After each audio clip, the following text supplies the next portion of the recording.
সবাইকে আমন্ত্রণ Bangladesh spine and orthopaedic hospital সুস্থ মেরুদণ্ড অনুষ্ঠানে। আপনাদের সাথে রয়েছি আমি ডাক্তার মিতুল তানিয়া। দর্শক, ঘাড়ের ব্যথায় আমরা কম বেশি অনেকেই ভুগি। আজ কথা বলবো বয়সজনিত ঘাড়ের ব্যথা এবং তার সমাধান আমরা খুঁজবো। আমাদের সাথে আজ এই দেশের একজন স্বনামধন্য অধ্যাপক উপস্থিত রয়েছেন। আমাদের সাথে রয়েছেন অধ্যাপক doctor Mohammad Shah Alam, chief consultant, Bangladesh spine and orthopaedic হাসপাতাল, প্রাক্তন বিভাগীয় প্রধান, অর্থোপেডিক্স বিভাগ, ঢাকা মেডিকেল কলেজ। স্যার, প্রথমে অনুষ্ঠানের পক্ষ থেকে আন্তরিক শুভেচ্ছা। কেমন আছেন? জি, ভালো আছি। আপনাদেরকে অনেক শুভেচ্ছা। স্যার, আপনাকেও শুভেচ্ছা। স্যার, ঘাড়ে ব্যথা আমরা কম বেশি সবাই ভুগি।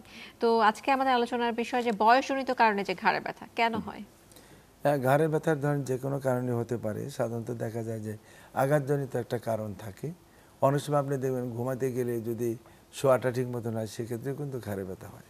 কিন্তু বয়সের যে ব্যথাটা সেটা একটু অন্যরকম। বয়সজনিত কারণ হলো যে মানুষের যেমন একটা বয়স হলে মানুষের চুল পাকে, দাড়ি পাকে এবং হাড় এবং চূড়ার পরিবর্তন হয়। এবং এই পরিবর্তন কিন্তু ঘাড়ের যে হাড় বলেন, মাসেল বলেন এবং বিশেষ করে মেরুদণ্ডের যে পার্টটাকে আমরা বলি যে সার্ভাইকাল স্পাইন। আপনি জানেন যে স্পাইন বলতে হলো যে একটা ইন্ডিভিজুয়াল হাড় যাকে আমরা কশেরুকা বলি, এরকম 7টা হাড় মিলে কিন্তু সার্ভাইকাল স্পাইন ঘাড়ের পার্টটা। এবং এগুলো কিন্তু ঠিক পরপর থাকে, একটা পরপর থাকে। আমরা যে মডেলে দেখি যে এই যে যেটা হলো যেটা বলেন পার্পেল কালারের, হ্যাঁ, বেগুনি কালারের মতো এইটুকু হলো ঘাড়। এবং এই হাড়গুলো একটার পর একটা যখন লাগানো থাকে এরা মাঝখানে কিন্তু ডিস্ক থাকে, ইন্টারভার্টেব্রাল ডিস্ক। এই জয়েন্টগুলা অনেক সময় ভিতরে যে স্পেস বয়সের কারণে চেঞ্জ হয়ে স্পেসগুলো কমে যায়।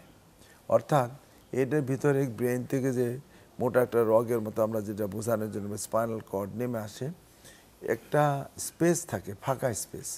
কিন্তু বয়সের কারণে যখন মাসেলগুলো এত স্ট্রং থাকে না, জয়েন্টগুলোও একটু মানে কী বলা যায় চেঞ্জ হয়ে যায়।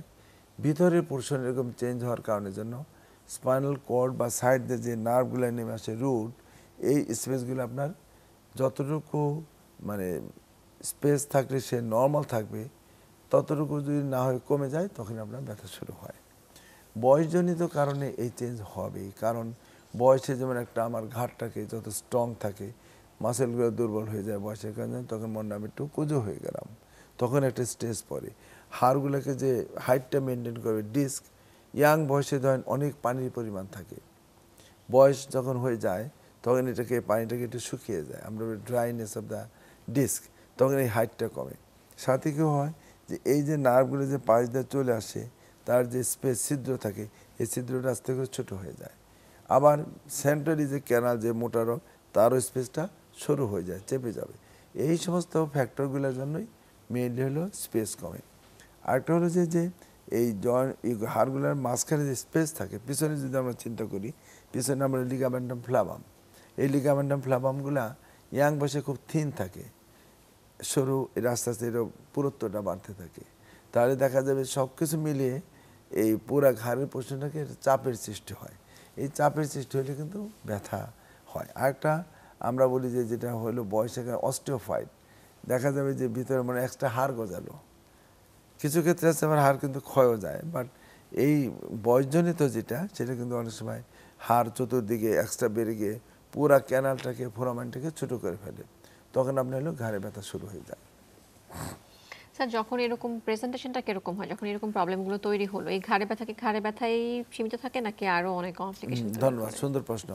একটা হলো প্রথমে ধরেন ব্যথাই থাকে ঘাড়ে, এরপরে নির্ভর করে যে কতটুকু জায়গায় বা কোন পার্শ্ব হলো, যদি একটা সাইডে থাকে অনেক সময় দেখা গেলো যে ঘাড় থেকে একটা হাতের দিকে আপনার হলো ব্যথা শুরু হচ্ছে, ঝিনঝিন ডিসকমফোর্ট।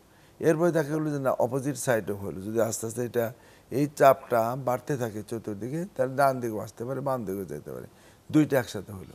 আরও যদি চাপ হয় চতুর্দিকে তখন দেখা যায় পাগুলোও তার মনে হয় ঝিনঝিন লাগবে।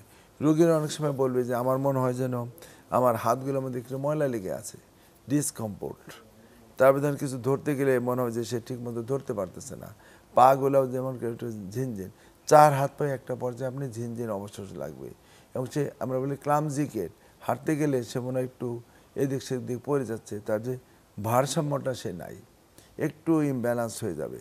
কিছু ধরতে গেলে সে মনে হয় ধরতে পারতেছে না, মনে হয় আমার পায়ের মধ্যে যেন কি একটা ময়লা লেগে আছে, মনে হয় আমার হাতের মধ্যে যেন কি একটা এক্সট্রা ময়লা লেগে আছে, এরকম একটা অনুভূতি সে ফিল করবে। অর্থাৎ কি না ঘাড়ে ব্যথা 4 হাত পায়ে ঝিনঝিন, এক হাতেও হতে পারে, 2 হাতেও, অথবা 4 হাত পায়ে একসাথে ঝিনঝিন অবশ অবশ হবে।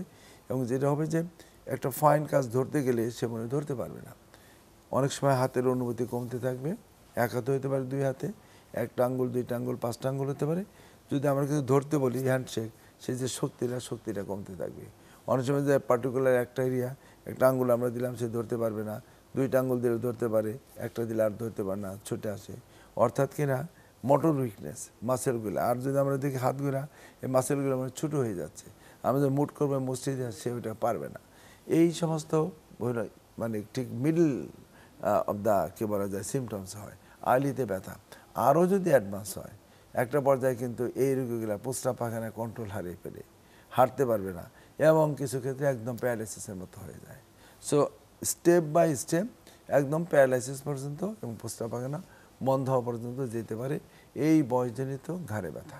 তো যখন একদম প্যারালাইসিস পর্যন্ত চলে গেল, আপনাদের কাছে আসলে আপনারা কি ধরনের ম্যানেজমেন্ট করেন? 2টা পথ। একটা হলো যে প্রাথমিক অবস্থায় যখন আসে, বেশিরভাগ ক্ষেত্রে কিন্তু এই ক্ষেত্রে কোনো সার্জারি লাগে না। আমাদের যে মানে ঘাড়ের যে পোর্শন, স্পাইনাল কর্ড, এটা কিন্তু মানে তুলনামূলকভাবে অনেক মোটা, এবং এই মোটা স্পাইনাল কর্ডের জন্য আল্লাহ তাআলা এমনভাবে স্পেসটা অনেক বেশি দিয়ে রেখেছেন। এবং ধরেন ঘাড়ের যদি ব্যথা হয়, সাধারণত এখানে যদি চাপ পড়লে হাতের দিকে কিন্তু যায়, আবার যখন কোমরে ব্যথা হলে সাধারণত পায়ের দিকে যায়। কিন্তু ঘাড়ের এখানে হাত পায়ের সমস্ত আমরা বলি টেলিফোন বা ইলেকট্রিক কেবলের মতো সব এখানে রয়েছে, যখন অনেক বেশি চাপের সৃষ্টি করে, যদি অনেক স্পেস আছে, তারপরে কিন্তু এই বেশি চাপ খেলে 4 হাত পায়ে এরকম অবশ অবশ হয়ে যায়। আর আর্লি স্টেজে যতই থাকুক 4 হাত পা, এগুলো কিন্তু কনজারভেটিভ ট্রিটমেন্ট। অর্থাৎ যে তাকে কিছু নিয়ম কানুন, যেমন আমরা বলি উঁচু বালিশ আপনি ব্যবহার করবেন না, একটা পাতলা নরম বালিশ ব্যবহার করবেন। ঘাড়ের জন্য পার্টিকুলার কতগুলো ব্যায়াম আছে যাতে ওই হাইটটাকে চেপে না যায়, ঘাড়টাকে স্ট্রেট থাকে, একদম যে কোনো একদিকে হেলে না যায়। কিছু ধরনের এক্সারসাইজ কিন্তু অনেক হেল্পফুল।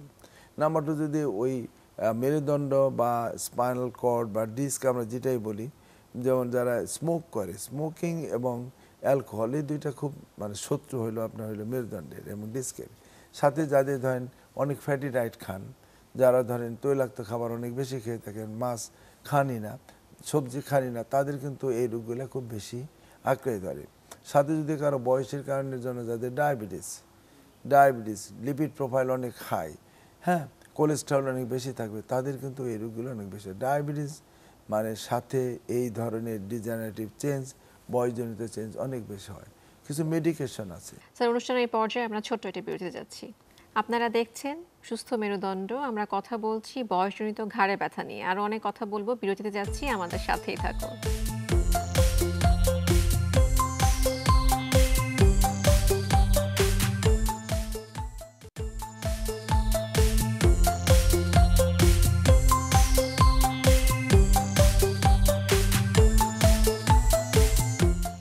আপনারা দেখছেন Bangladesh spine and orthopaedic hospital সুস্থ মেরুদণ্ড। বিরতির পর আমরা ফিরে যাচ্ছি মূল আলোচনায়। স্যার, আমরা কথা বলছিলাম যে চিকিৎসা পদ্ধতি কি হবে, মেডিকেশন নাকি সার্জারি, সেই বিষয়ে। আপনাকে ধন্যবাদ। আমরা প্রাথমিক অবস্থায় বলছি যে এই রোগগুলোর বেশিরভাগ ক্ষেত্রে নন সার্জিক্যাল ট্রিটমেন্ট, এবং নন সার্জিক্যাল ট্রিটমেন্টে অনেক রোগী অনেক দিন ভালো থাকে। যখন আমাদের একটা রোগী কোনোভাবেই নিয়ম মানলেন, ব্যায়াম করলেন, তার লাইফস্টাইল মডিফিকেশন করলেন, ফিজিক্যাল থেরাপি দিলেন, তাও ভালো না হয়, তখন কিন্তু তাদের সার্জারি করতে হয়। এবং এই সার্জারিগুলো বিভিন্নভাবে করে, অনেক সময় সামনে দেওয়া, পিছনের দিক দেওয়া, কিন্তু অনেক জায়গা যখন দখল করে চাপের সৃষ্টি হয়, তখন সাধারণত আমরা পিছনের প্রসিডিওরগুলো করি। এবং এই সার্জারি করলে এই রোগীগুলো অনেক সময় ইমিডিয়েটলি ভালো হয়ে যায়। কিছু কিছু ক্ষেত্রে একটু সময় লাগে, তাকে আবার কিছু ব্যায়াম থেরাপি করতে হয়। বাট যেহেতু এই রোগটাই হয় অনেক দিন ধরে, অর্থাৎ আস্তে আস্তে আস্তে আস্তে এটা ড্যামেজ হয়, আস্তে আস্তে তার সিমটমস তৈরি হয়। সো অনেক সময় রিকভারিটাও একটু আস্তে ধীরে হয়। বাট সার্জারি যেগুলোকে আমরা করি এক্সট্রিম পর্যায়ে গেলে ইউজুয়ালি খুব ভালো ফল পাওয়া যায়। আমরা যদি উদাহরণ দিই যে কোন কেসগুলোকে আমরা সার্জারি করবো, যদি একটা প্রেজেন্টেশন যদি আমরা দেখি তাহলে বুঝতে পারবো। যেমন দেখেন, প্রথমের যে এক্সরেটা, এই এক্সরেটার মধ্যে কিন্তু হাড়গুলো একটু যেমন মনে হয় যেন তার ডেন্সিটি কমে গেছে, অর্থাৎ কিনা ডিজেনারেটিভ চেঞ্জ, অস্টিওপেনিয়া মানে হাড়ের ক্ষয়রোগের মধ্যে আছে। ওইটারই যদি আমরা দ্বিতীয়টা আমরা দেখি, তাহলে কিন্তু মনে হবে যেন একটা হাড় ওটার সাথে লেগে গেছে, যে অস্টিওফাইড আমরা বলছি, যে এক্সট্রা হাড় গজানো।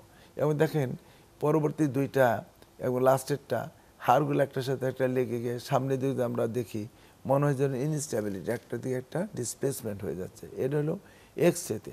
ভালো বোঝা যাবে পরের স্লাইডে যে আমরা স্পাইনাল কর্ড দেখতে পারবো। এমআরআই দেখেন ওই উপরের দিকে লাল, মেরুদণ্ডটার পিছনে যে সাদা লম্বা স্পাইনাল কর্ড, ব্রেনের উপরে নিচে আর একদম নিচে দেখেন মোটা, কিন্তু ঘাড়ের দিকে ওই যে প্রথমে মনে হয় চিকন করে ফেলছে। এটা যদি আমরা বড় করে দেখি, মাঝখানের যে এমআরআইটা দেখেন একদম মনে হয় যে সামনে পেছন থেকে একদম চেপে ছোট করে ফেলছে, ন্যারো করে ফেলছে। নিচের দিকে কিন্তু অনেক মোটা, আবার দেখেন ব্রেনের উপরের দিকেও মোটা। তার ওই জায়গায় চতুর্দিকে বয়সজনিত কারণে চাপ দিয়ে ধরে রাখছে, এবং এটা আমরা বলি ভিতরে সাদা সাদা মাইলোপ্যাথিক চেঞ্জ, অর্থাৎ তার যে প্যারালাইসিস হওয়ার জন্য যে চেঞ্জ প্রত্যেকটা এখানে রয়েছে। এই ক্ষেত্রে কিন্তু আমি যতই ওষুধ দেই এটা উন্নতি হবে না। আমরা এমআরআই এক্সিয়াল সেকশন দেখছি যে অনেক চাপ। এই ক্ষেত্রে কি চিকিৎসা কিন্তু সার্জিক্যাল ট্রিটমেন্ট। কি সার্জারি করব যদি আমরা পরেরটা যাই তাহলে আমরা বুঝতে পারবো। দেন আমরা সার্জারি করছি, পিছন দিকে গিয়ে একদম ফ্রি করে মোটা রগটাকে যেটা চিকন ছিল আমরা একদম মোটা করে দিলাম, ফ্রি করে দিলাম। যদি এটা আমরা নেক্সট স্টেজে যাই তাহলে আমরা বুঝতে পারবো। দেখেন সার্জারি করছি আমরা, এটা এক্স-রে। আগে যেমন সামনের দিকে বাঁকা ছিল, প্রথম খেয়াল আছে কিনা আপনার, এখন কিন্তু দেখেন অলমোস্ট সোজা হয়ে গেল এটা। এখন যদি আমরা এরপরে যাই যে পেশেন্টের কি লাভ লোকসান, এটা আমরা দেখি যে নিউরো মনিটরিং, যে তার নার্ভগুলো ঠিক আছে কিনা, এটা খুব ইম্পর্টেন্ট টুল।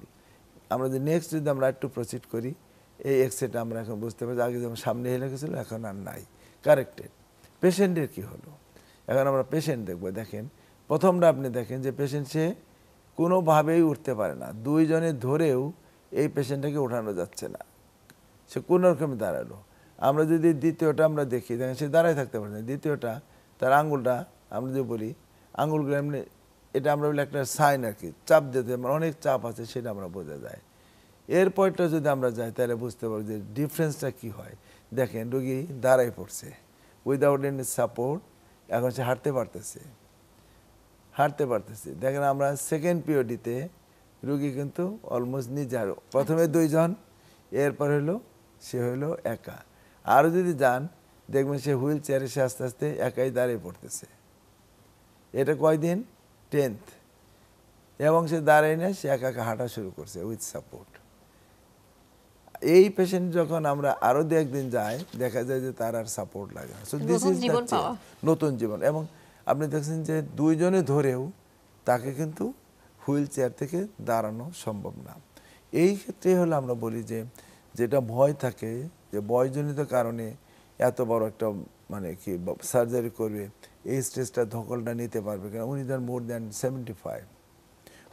75, কিন্তু তার হাত পা সবই শক্তি কমে গেছে, নিজে দাঁড়ানোর মতো অবস্থানটা তার নাই। এরকম ক্ষেত্রে যতই রিস্ক থাকুক, যদি দেখা যায় যে না তার এই রিস্কটাকে মোটামুটিভাবে ওভারকাম করা যাবে, তার সার্জারি কিন্তু খুবই রিওয়ার্ডিং।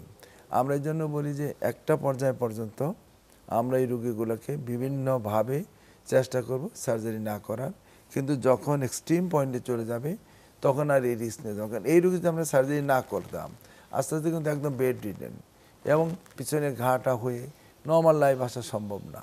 সুতরাং আপনার কেস সিলেকশন খুব ইম্পর্টেন্ট, যে কোন কেসটাকে আমরা সার্জারি করব, কোনটাকে আমরা নন সার্জিক্যাল ট্রিটমেন্ট করে তাকে আমরা সুস্থ করতে পারবো।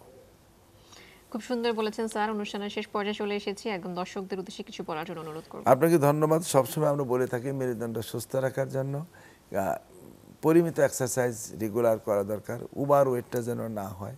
খাবার দাবার মধ্যে আমরা বলি যে সবজি জাতীয় খাবার, ফ্রুটস, এবং শীতের দিনে অনেক বিভিন্ন রকম ফ্রুটস পাওয়া যায়, সবজি পাওয়া যায়, এটা খাবে। মাছ বেশি খাবে, মাংসটা কম খাবে, ফ্যাটি ডায়েট অ্যাভয়েড করব। যারা ধূমপান করেন তাদের ধূমপান থেকে বিরত থাকুন, মদ্যপান থেকে বিরত থাকুন, এবং আমরা গরুর দুধ খাই না। দুধ আমাদের খুব একটা ইম্পর্টেন্ট একটা কী বলা যায় খাদ্য।